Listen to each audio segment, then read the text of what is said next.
The Silmarillion by J.R.R. Tolkien. Edited by Christopher Tolkien. Read to you today by a bored college student. Part 1. Ainulindalë. Chapter 1. Ainulindalë, the music of the Ainur. There was Eru, the one, who in Arda is called Iluvatar, and he made first the Ainur, the holy ones, that were the offspring of his thought, and they were with him before aught else was made. And he spoke to them, propounding to them themes of music, and they sang before him, and he was glad. But for a long while they sang only each alone, or but few together, while the rest hearkened, for each comprehended only that part of the mind of Iluvatar from which he came, and in the understanding of their brethren they grew but slowly. Yet ever as they listened they came to deeper understanding, and increased in unison and harmony. And it came to pass that Iluvatar called together all the Ainur, and declared to them a mighty theme, unfolding to them things greater and more wonderful than he had yet revealed. And the glory of its beginning and the splendor of its end amazed the Ainur, so that they bowed before Iluvatar and were silent.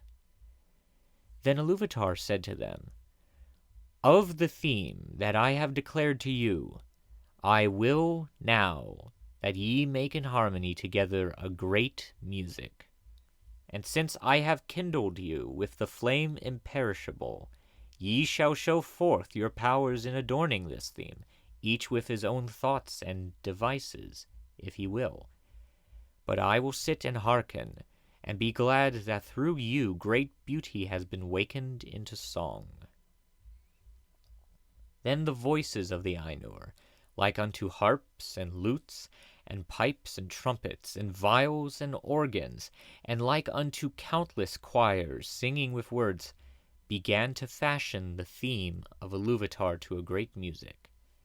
And a sound arose of endless interchanging melodies woven in harmony that passed beyond hearing into the depths and into the heights, and the places of the dwelling of Iluvatar were filled to overflowing, and the music and the echo of the music went out into the void, and it was not void. Never since have the Ainur made any music like to this music, though it has been said that a greater still shall be made before Iluvatar by the choirs of the Ainur and the children of Iluvatar after the end of days.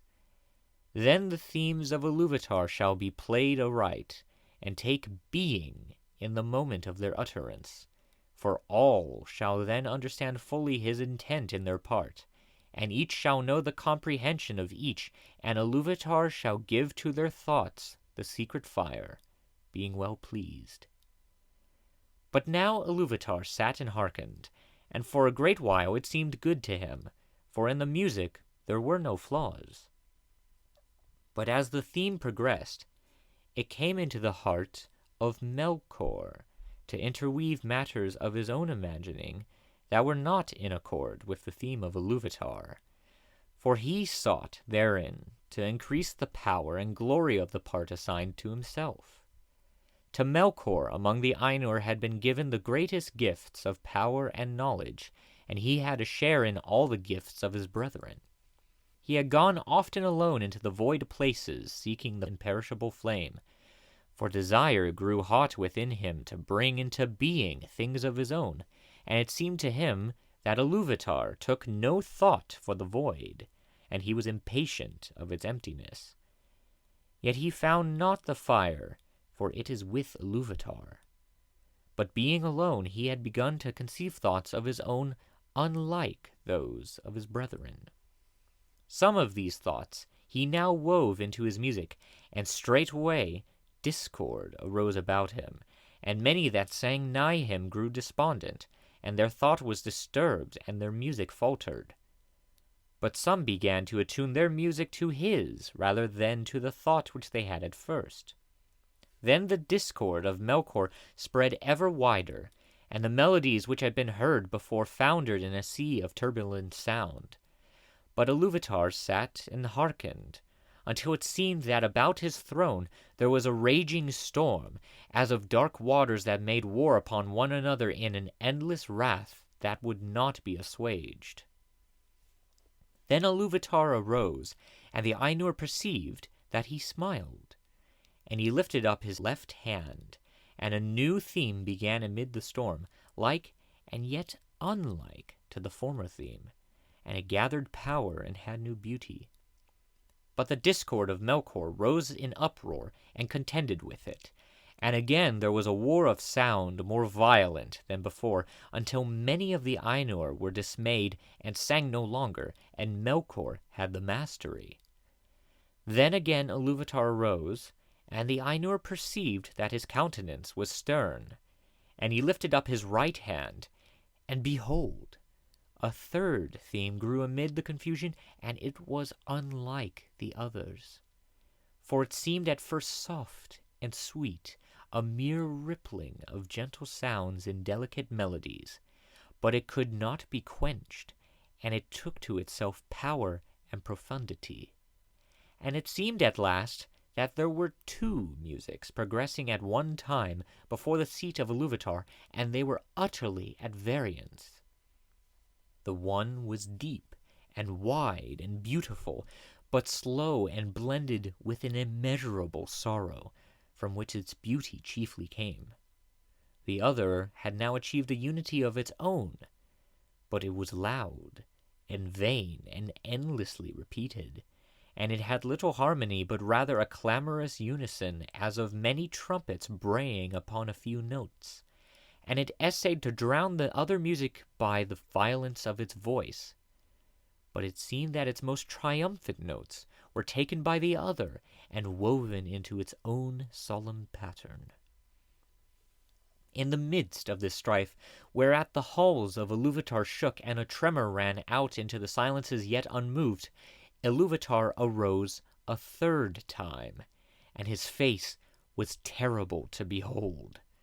Then he raised up both his hands, and in one chord, deeper than the abyss, higher than the firmament, piercing as the light of the eye of Iluvatar, the music ceased. Then Iluvatar spoke, and he said, "Mighty are the Ainur, and mightiest among them is Melkor. But that he may know, and all the Ainur, that I am Iluvatar, those things that ye have sung, I will show them forth, that ye may see what ye have done.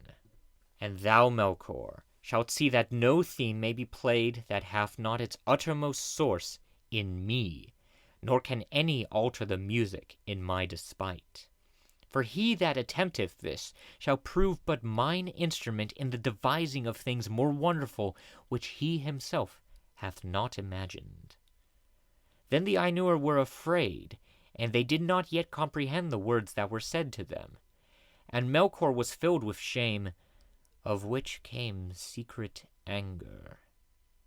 But Iluvatar arose in splendor, and he went forth from the fair regions that he had made for the Ainur, and the Ainur followed him. But when they were come into the void, Iluvatar said to them, "Behold your music." And he showed to them a vision, giving to them sight where before was only hearing. And they saw a new world made visible before them, and it was globed amid the void, and it was sustained therein, but was not of it. And as they looked and wondered, this world began to unfold its history, and it seemed to them that it lived and grew. And when the Ainur had gazed for a while and were silent, Iluvatar said again, "Behold your music.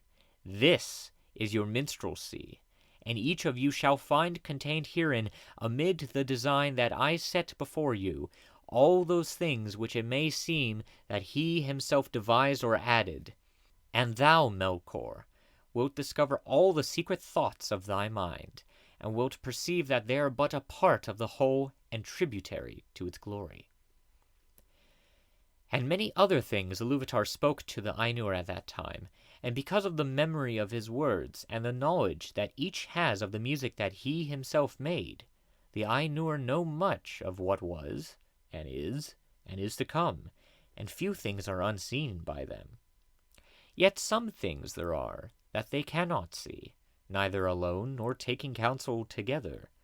For to none but himself has Iluvatar revealed all that he has in store, and in every age there come forth things that are new and have no foretelling, for they do not proceed from the past.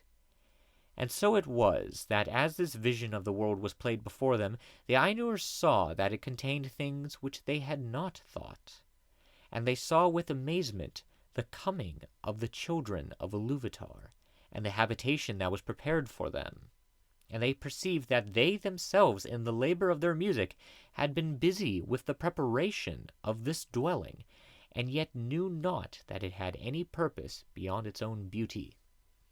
For the children of Iluvatar were conceived by him alone, and they came with the third theme, and were not in the theme which Iluvatar propounded at the beginning, and none of the Ainur had part in their making. Therefore when they beheld them, the more did they love them, being things other than themselves, strange and free, wherein they saw the mind of Iluvatar reflected anew, and learned yet a little more of his wisdom, which otherwise had been hidden even from the Ainur. Now the children of Iluvatar are elves and men, the firstborn and the followers. And amid all the splendors of the world, its vast halls and spaces, and its wheeling fires, Iluvatar chose a place for their habitation in the deeps of time and in the midst of the innumerable stars. And this habitation might seem a little thing to those who consider only the majesty of the Ainur, and not their terrible sharpness, as who should take the whole field of Arda for the foundation of a pillar, and so raise it until the cone of its summit were more bitter than a needle. Or who consider only the immeasurable vastness of the world, which still the Ainur are shaping, and not the minute precision to which they shape all things therein. But when the Ainur had beheld this habitation in a vision, and had seen the children of Iluvatar arise therein, then many of the most mighty among them bent all their thought and their desire towards that place. And of these Melkor was the chief, even as he was in the beginning the greatest of the Ainur who took part in the music. And he feigned, even to himself at first, that he desired to go thither and order all things for the good of the children of Iluvatar, controlling the turmoils of the heat and the cold that had come to pass through him. But he desired, rather, to subdue to his will both elves and men, envying the gifts with which Iluvatar promised to endow them, and he wished himself to have subjects and servants, and to be called Lord, and to be a master over other wills. But the other Ainur looked upon this habitation set within the vast spaces of the world, which the elves call Arda, the earth. And their hearts rejoiced in light, and their eyes beholding many colors were filled with gladness. But because of the roaring of the sea they felt a great unquiet. And they observed the winds and the air, and the matters of which Arda was made, of iron and stone and silver and gold and many substances. But of all these, water they most greatly praised. And it is said by the Eldar that in water there lives yet the echo of the music of the Ainur more than in any substance else that is in this earth. And many of the children of Iluvatar hearken still unsated to the voices of the sea, and yet know not for what they listen. Now to water had that Ainu, whom the elves call Ulmo, turned his thought, and of all most deeply was he instructed by Iluvatar in music. But of the airs and winds Manwë most had pondered, who is the noblest of the Ainur. Of the fabric of earth had Aule thought, to whom Iluvatar had given skill and knowledge scarce less than to Melkor. But the delight and pride of Aule is in the deed of making, and in the thing made, and neither in possession nor in his own mastery, wherefore he gives and hoards not, and is free from care, passing ever on to some new work. And Iluvatar spoke to Ulmo, and said, Seest thou not how here in this little realm in the deeps of time Melkor hath made war upon thy province? He hath bethought him of bitter cold immoderate, and yet hath not destroyed the beauty of thy fountains, nor of thy clear pools. And Iluvatar spoke to Ulmo, and said, Seest thou not how here in this little realm in the deeps of time Melkor hath made war upon thy province? He hath bethought him of bitter cold immoderate, and yet hath not destroyed the beauty of thy fountains, nor of thy clear pools. Behold the snow, and the cunning work of frost. Melkor hath devised heats and fire without restraint, and hath not dried up thy desire, nor utterly quelled the music of the sea.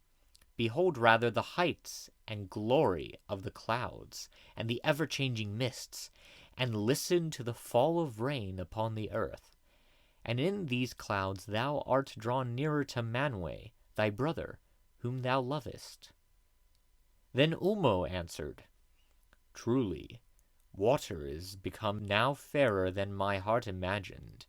Neither had my secret thought conceived the snowflake, nor in all my music was contained the falling of the rain. I will seek Manwë, that he and I make melodies forever to thy delight. And Manwë and Ulmo have from the beginning been allied, and in all things have served most faithfully the purpose of Iluvatar. But even as Ulmo spoke, and while the Ainur were yet gazing upon this vision, it was taken away and hidden from their sight. And it seemed to them that in that moment they perceived a new thing, darkness, which they had not known before except in thought. But they had become enamored of the beauty of the vision and engrossed in the unfolding of the world which came there to being, and their minds were filled with it.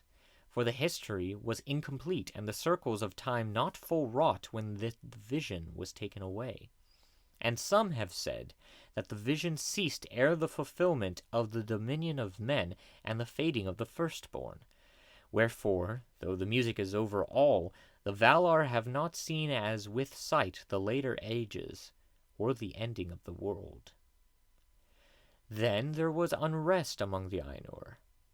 But Iluvatar called to them, and said, I know the desire of your minds, that what ye have seen should verily be, not only in your thought, but even as ye yourselves are, and yet other. Therefore I say, Ea, let these things be, and I will send forth into the void the flame imperishable, and it shall be at the heart of the world, and the world shall be. And those of you that will may go down into it. And suddenly the Ainur saw afar off a light, as it were a cloud with a living heart of flame, and they knew that this was no vision only, but that Iluvatar had made a new thing, Ea, the world that is. Thus it came to pass that of the Ainur some abode still with Iluvatar beyond the confines of the world. But others, and among them many of the greatest and most fair, took the leave of Iluvatar and descended into it.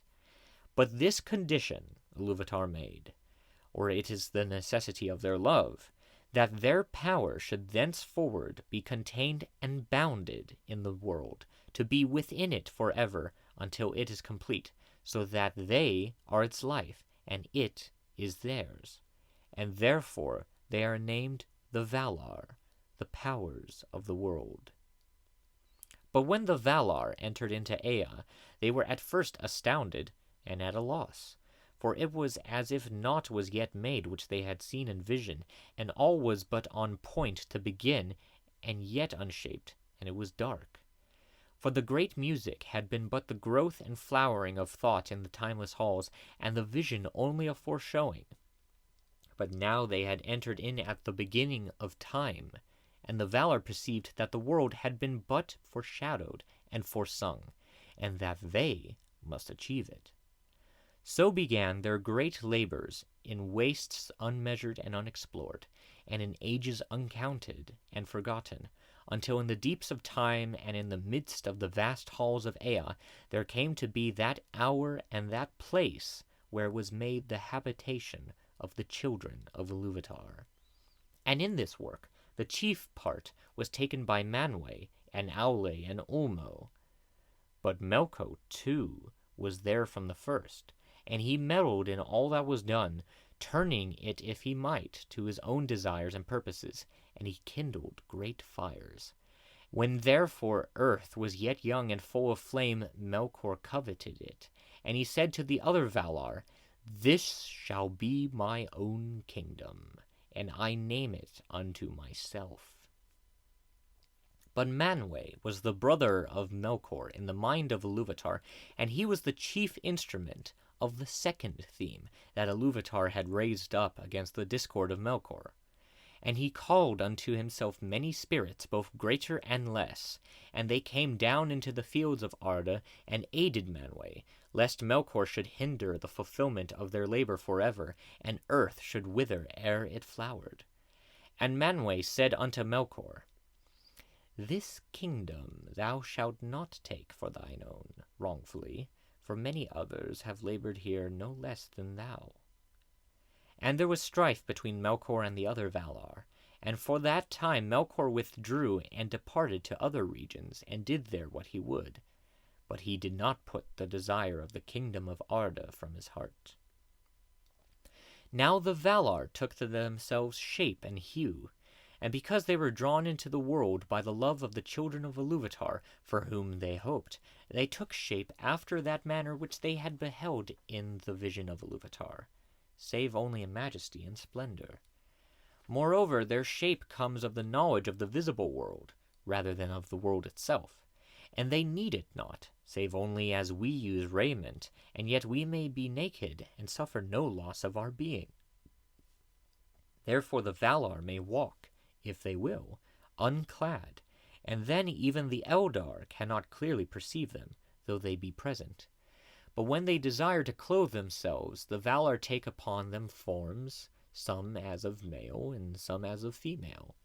For that difference of temper they had even from their beginning, and it is but bodied forth in the choice of each, not made by the choice, even as with us male and female may be shown by the raiment, but is not made thereby. But the shapes wherein the great ones array themselves are not at all times like to the shapes of the kings and queens of the children of Ilúvatar, for at times they may clothe themselves in their own thought, made visible in forms of majesty and dread. And the Valar drew unto them many companions, some less, some well nigh as great as themselves, and they labored together in the ordering of the earth and the curbing of its tumults. Then Melkor saw what was done, and that the Valar walked on earth as powers visible, clad in the raiment of the world, and were lovely and glorious to see and blissful, and that the earth was becoming as a garden for their delight, for its turmoils were subdued. His envy grew then the greater within him, and he also took visible form, but because of his mood and the malice that burned in him, that form was dark and terrible. And he descended upon Arda in power and majesty greater than any other of the Valar, as a mountain that wades in the sea, and has its head above the clouds, and is clad in ice, and crowned with smoke and fire. And the light of the eyes of Melkor was like a flame that withers with heat, and pierces with a deadly cold. Thus began the first battle of the Valar with Melkor for the dominion of Arda, and of those tumults the elves know but little. For what has here been declared is come from the Valar themselves, of whom the Eldalië spoke in the land of Valinor, and by whom they were instructed. But little would the Valar ever tell of the wars before the coming of the elves. Yet it is told among the Eldar that the Valar endeavored ever, in despite of Melkor, to rule the earth and to prepare it for the coming of the firstborn. And they built lands, and Melkor destroyed them. Valleys they delved, and Melkor raised them up. Mountains they carved, and Melkor threw them down. Seas they hollowed, and Melkor spilled them.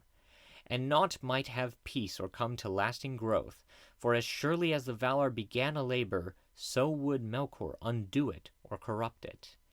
And yet their labor was not all in vain, and though nowhere and in no work was their will and purpose wholly fulfilled, and all things were in hue and shape other than the Valar had at first intended, slowly, none the less, the earth was fashioned and made firm. And thus was the habitation of the children of Iluvatar established at last in the deeps of time and amidst the innumerable stars.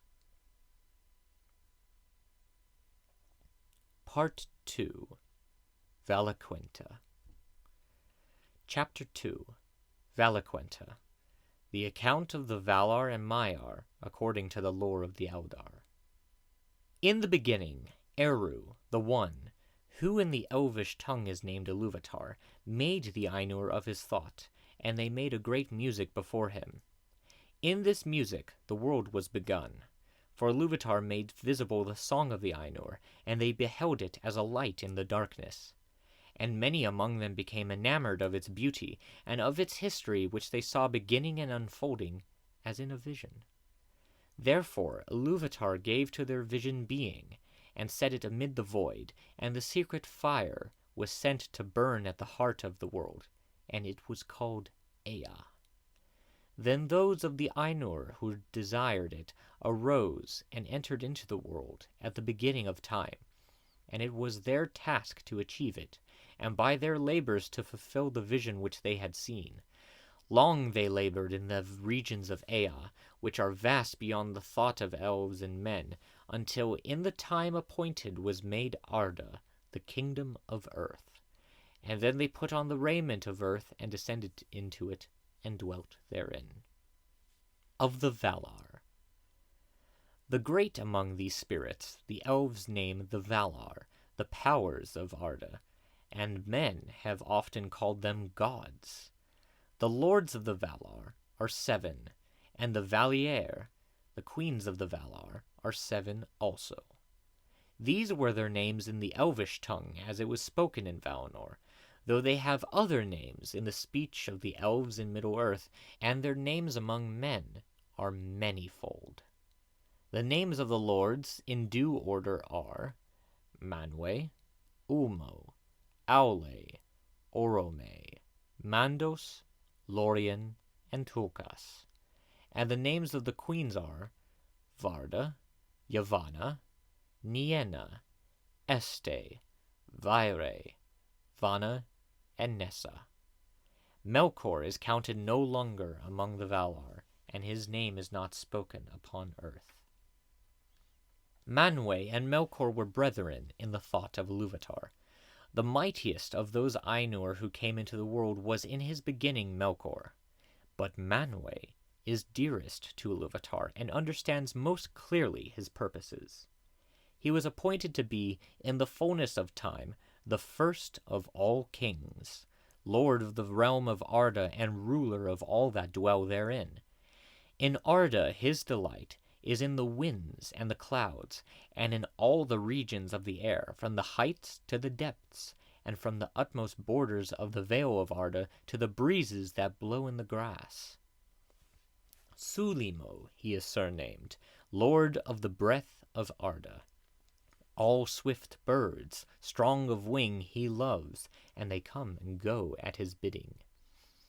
With Manwe dwells Varda, Lady of the Stars, who knows all the regions of Ea.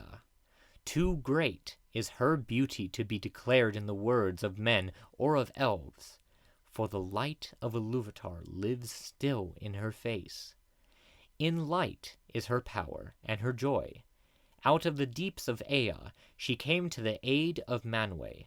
For Melkor she knew from before the making of the music and rejected him, and he hated her and feared her more than all others whom Eru made. Manwe and Varda are seldom parted, and they remain in Valinor.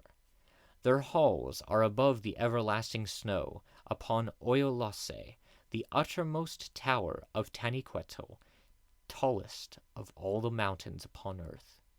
When Manwë there ascends his throne and looks forth, if Varda is beside him, he sees further than all other eyes, through mist and through darkness, and over the leagues of the sea.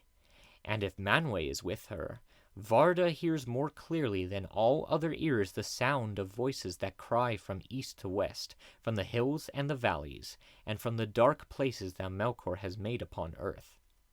Of all the great ones who dwell in this world, the elves hold Varda most in reverence and love.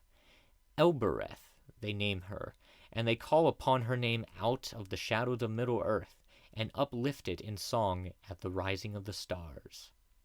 Ulmo is the Lord of Waters. He is alone. He dwells nowhere long, but moves as he will in all the deep waters about the earth or under the earth. He is next in might to Manwë, and before Valinor was made he was closest to him in friendship. But thereafter he went seldom to the councils of the Valar, unless great matters were in debate. For he kept all Arda in thought, and he has no need of any resting place. Moreover, he does not love to walk upon land, and will seldom clothe himself in a body after the manner of his peers. If the children of Eru beheld him, they were filled with a great dread, for the arising of the king of the sea was terrible, as a mounting wave that strides to the land, with dark helm foam-crested, and raiment of mail shimmering from silver down into shadows of green. The trumpets of Manwë are loud, but Ulmo's voice is deep as the deeps of the ocean which he only has seen. Nonetheless, Ulmo loves both elves and men, and never abandons them, not even when they lay under the wrath of the Valar.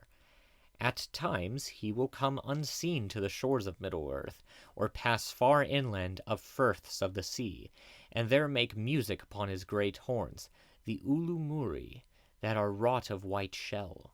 And those to whom that music comes hear it ever after in their hearts, and longing for the sea never leaves them again. But mostly Ulmo speaks to those who dwell in Middle-earth with voices that are heard only as the music of water. For all seas, lakes, rivers, fountains, and springs are in his government, so that the elves say that the spirit of Ulmo runs in all the veins of the world. Thus news comes to Ulmo, even in the deeps, of all the needs and the griefs of Arda, which otherwise would be hidden from Manwë. Aule has might little less than Ulmo. His lordship is over all the substances of which Arda is made.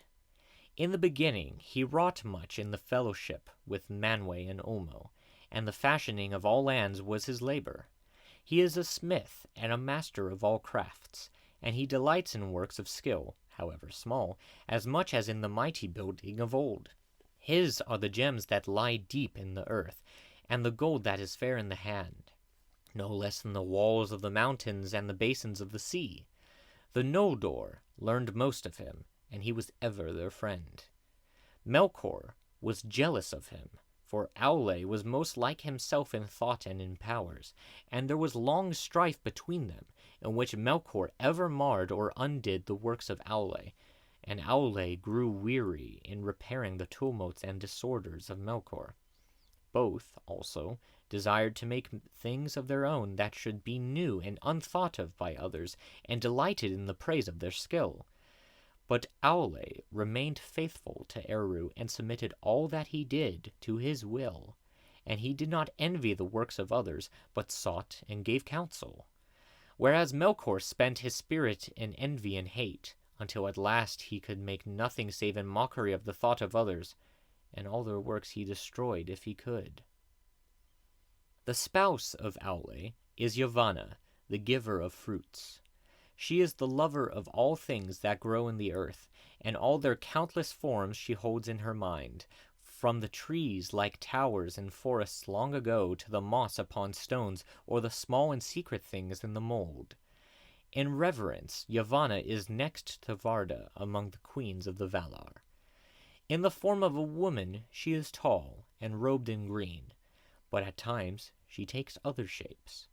Some there are who have seen her standing like a tree under heaven, crowned with the sun, and from all its branches there spilled a golden dew upon the barren earth, and it grew green with corn.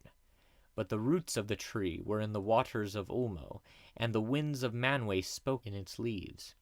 Kementari, queen of the earth, she is surnamed in the Eldarin tongue. The Feanturi, masters of spirits, are brethren, and they are called most often Mandos and Lorien. Yet these are rightly the names of the places of their dwelling, and their true names are Namo and Irmo. Namo the elder dwells in Mandos, which is westward in Valinor. He is the keeper of the houses of the dead, and the summoner of the spirits of the slain. He forgets nothing, and he knows all things that shall be, save only those that lie still in the freedom of Iluvatar. He is the doomsman of the Valar, but he pronounces his dooms and his judgments only at the bidding of Manwë. Vaire, the weaver, is his spouse, who weaves all things that have ever been in time into her story webs, and the halls of Mandos that ever widen as the ages pass are clothed with them. Irmo, the younger, is the master of visions and dreams. In Lorien are his gardens in the land of the Valar, and they are the fairest of all places in the world, filled with many spirits. Este, the gentle, healer of hurts and of weariness, is his spouse. Gray is her raiment, and rest is her gift. She walks not by day, but sleeps upon an island in the tree-shadowed lake of Lorelin. From the fountains of Irmo and Este, all those who dwell in Valinor draw refreshment, and often the Valar come themselves to Lorien, and there find repose and easing of the burden of Arda. Mightier than Este is Nienna, sister of the Feanturi. She dwells alone. She is acquainted with grief, and mourns for every wound that Arda has suffered in the marring of Melkor. So great was her sorrow, as the music unfolded, that her song turned to lamentation long before its end, and the sound of mourning was woven into the themes of the world before it began. But she does not weep for herself, and those who hearken to her learn pity and endurance in hope. Her halls are west of west, upon the borders of the world, and she comes seldom to the city of Valimar, where all is glad. She goes rather to the halls of Mandos, which are near to her own, and all those who wait in Mandos cry to her, for she brings strength to the spirit and turns sorrow to wisdom. The windows of her house look outward from the walls of the world. Greatest in strength and deeds of prowess is Tulkas, who is surnamed Astaudo, the Valiant. He came last to Arda to aid the Valar in the first battles with Melkor. He delights in wrestling and in contests of strength, and he rides no steed, for he can outrun all things that go on feet, and he is tireless. His hair and beard are golden, and his flesh ruddy. His weapons are his hands. He has little heed for either the past or the future, and is of no avail as a counselor, but is a hearty friend. His spouse is Nessa, the sister of Orome, and she is also lithe and fleet-footed. Deer she loves, and they follow her train whenever she goes into the wild, but she can outrun them, swift as an arrow with the wind in her hair. In dancing she delights, and she dances in Valimar on lawns of never-fading green. Orome is a mighty lord. If he is less strong than Tulkas, he is more dreadful in anger. Whereas Tulkas laughs ever, in sport or in war, and even in the face of Melkor he laughed in the battles before the elves were born. Orome loved the lands of Middle-earth, and he left them unwillingly and came last to Valinor, and often of old he passed back east over the mountains and returned with his host to the hills and the plains. He is a hunter of monsters and fell beasts, and he delights in horses and in hounds, and all trees he loves, for which reason he is called Aldaran, and by the Sindar Tauron, the lord of forests. Nahar is the name of his horse, white in the sun, and shining silver at night. The Valaroma is the name of his great horn, the sound of which is like the upgoing of the sun in scarlet, or the sheer lightning cleaving the clouds. Above all the horns of his host it was heard in the woods that Yavanna brought forth in Valinor. For there Orome would train his folk and his beasts for the pursuit of the evil creatures of Melkor. The spouse of Orome is Vanna, the ever-young. She is the younger sister of Yavanna. All flowers spring as she passes, and open if she glances upon them, and all birds sing at her coming. These are the names of the Valar and the Valier, and here is in told brief their likenesses, such as the Eldar beheld them in Aman. But fair and noble as were the forms in which they were manifest to the children of Ilúvatar, they were but a veil upon their beauty and their power. And if little is here said of all that the Eldar once knew, that is as nothing compared with their true being, which goes back into regions and ages far beyond our thought. Among them 9 were of chief power and reverence, but 1 is removed from their number, and 8 remain, the Aratar, the high ones of Arda, Manwë and Varda, Ulmo, Yavanna and Aule, Mandos, Nienna, and Orome. Though Manwë is their king and holds their allegiance under Eru, in majesty they are peers, surpassing beyond compare all others, whether of the Valar and the Maiar, or of any other order that Ilúvatar has sent into Ea. Of the Maiar. With the Valar came other spirits whose being also began before the world, of the same order as the Valar, but of less degree. These are the Maiar, the people of the Valar, and their servants and helpers. Their number is not known to the elves, and few have names in any of the tongues of the children of Ilúvatar. For though it is otherwise in Aman, in Middle-earth the Maiar have seldom appeared in form visible to elves and men. Chief among the Maiar of Valinor, whose names are remembered in the histories of the elder days, are Ilmaré, the handmaid of Varda, and Eonwë, the banner-bearer and herald of Manwë, whose might in arms is surpassed by none in Arda. But of all the Maiar, Osse and Uinen are best known to the children of Ilúvatar. Osse is a vassal of Ulmo, and he is master of the seas that wash the shores of Middle-earth. He does not go into the deeps, but loves the coasts and the isles, and rejoices in the winds of Manwë. For in storm he delights, and laughs amid the roaring of the waves. His spouse is Uinen, the lady of the sea, whose hair lies spread through all waters under sky. All creatures she loves that live in the salt streams, and all weeds that grow there. To her mariners cry, for she can lay calm upon the waves, restraining the wildness of Osse. The Númenóreans lived long in her protection, and held her in reverence equal to the Valar. Melkor hated the sea, for he could not subdue it. It is said that in the making of Arda he endeavored to draw Osse to his allegiance, promising to him all the realm and power of Ulmo, if he would serve him. So it was that long ago there arose great tumults in the sea that wrought ruin to the lands. But Uinen, at the prayer of Aule, restrained Osse and brought him before Ulmo, and he was pardoned and returned to his allegiance, to which he has remained faithful, for the most part. For the delight in violence has never wholly departed from him, and at times he will rage in his willfulness without any command from Ulmo his lord.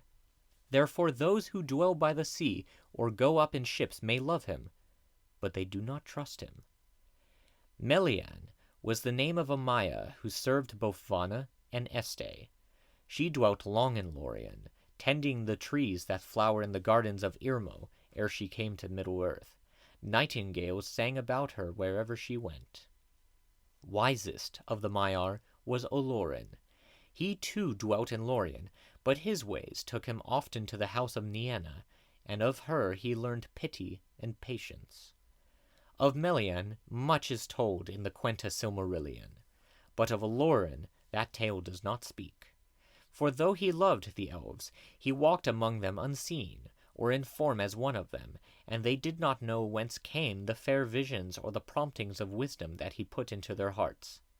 In later days, he was the friend of all the children of Ilúvatar, and took pity on their sorrows, and those who listened to him awoke from despair and put away the imaginations of darkness. Of the enemies. Last of all is set the name of Melkor, he who arises in might. But that name he has forfeited, and the Noldor, who among the elves suffered most from his malice, will not utter it, and they name him Morgoth, the dark enemy of the world. Great might was given to him by Ilúvatar, and he was coeval with Manwë. In the powers and knowledge of all the other Valar he had part, but he turned them to evil purposes, and squandered his strength in violence and tyranny. In the powers and knowledge of all the other Valar he had part, but he turned them to evil purposes, and squandered his strength in violence and tyranny. For he coveted Arda and all that was in it, desiring the kingship of Manwë and dominion over the realms of his peers. From splendor he fell through arrogance to contempt for all things save himself, a spirit wasteful and pitiless. Understanding he turned to subtlety in perverting to his own will all that he would use, until he became a liar without shame. He began with the desire of light, but when he could not possess it for himself alone, he descended through fire and wrath into a great burning, down into darkness. And darkness he used most in his evil works upon Arda, and filled it with fear for all living things. Yet so great was the power of his uprising, that in ages forgotten he contended with Manwë and all the Valar, and through long years in Arda held dominion over most of the lands of the earth. But he was not alone. For of the Maiar many were drawn to his splendor in the days of his greatness, and remained in that allegiance down into his darkness. And others he corrupted afterwards to his service with lies and treacherous gifts. Dreadful among these spirits were the Valaraukar, the scourges of fire, that in Middle-earth were called the Balrogs, demons of terror. Among those of his servants that have names the greatest was that spirit whom the Eldar called Sauron, or Gorthaur the Cruel. In his beginning he was of the Maiar of Aule, and he remained mighty in the lore of that people. In all the deeds of Melkor upon Arda, in his vast works, and in the deceits of his cunning, Sauron had a part, and was only less evil than his master, in that for long he served another, and not himself. But in after years he rose like a shadow of Morgoth and a ghost of his malice, and walked behind him on the same ruinous path down into the void. Here ends the Valaquenta.